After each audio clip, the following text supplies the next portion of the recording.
इथं रस्ता नाही, इथं समुद्रावरच विश्वास आहे.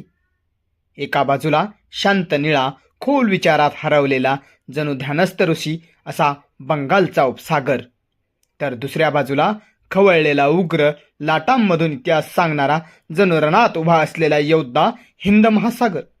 आणि या दोघांच्या मध्ये लोखंडी छातीतून उभा राहिलेला हा पांबन ब्रिज. 1000 वर्षापूर्वी रामेश्वरमला जोडणारा रस्ता नव्हता. जिकडे पाहावं तिकडे अथांग समुद्र.